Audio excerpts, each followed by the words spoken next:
आज आपण करणार आहोत तोंडली भात. यासाठी इथून इथं अर्धा पाव किलो तोंडली चिरून घेतलेली आहे. इथं म्हणजे साधारण 8 ते 10 तोंडली अशी चिरून घेतली. थोडी अद्रक लसूण घेतला, इथं हिरव्या मिरच्या, टमाटर, कोथिंबीर, कांदा, लवंगा, मिरे आणि थोडेसे लाल तिखट, हळद.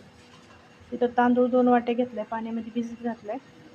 आता आपण फोडणी घालू. फोडणीसाठी इथं तेल टाकलेलं आहे. तेलामध्ये आपण दालचिनी घालूयात, त्यानंतर कांदा, अद्रक लसूण घालायचं आपल्याला,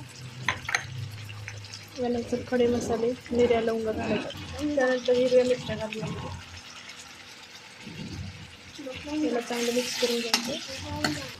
आता यामध्ये आपल्याला हळद घालायची, अगदी थोडंसं लाल तिखट, तोंडले घालू यामध्ये आपण, कोथिंबीर आणि टमाटर टाकायचं. याला चांगलं मिक्स करून घ्यायचं आपल्याला. छोटी अर्धी वाटी म्हणजे 4 चम्मच छोटे दही घालायचं आपल्याला. आता धुतलेले तांदूळ टाकू आपण यामध्ये. 2 वाटी तांदळाला आपण इथे 4 वाट्या पाणी गरम केलं आहे. गरम पाणी घालायचं यामध्ये.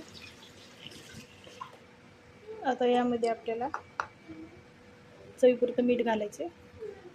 इथे 1 चमचा जिरेपूड घालायचे आपल्याला. 5 मिनिटासाठी फुल फ्लेमवरती आपल्याला भात असा शिजू द्यायचा. तर इथं 5 मिनिटं झालेले आहेत. आपला एक तोंडली घालून केलेला जो भात आहे झालेला आहे तयार शिजून. तर आपला हा मऊसूद असा तोंडली भात तयार झालेला आहे.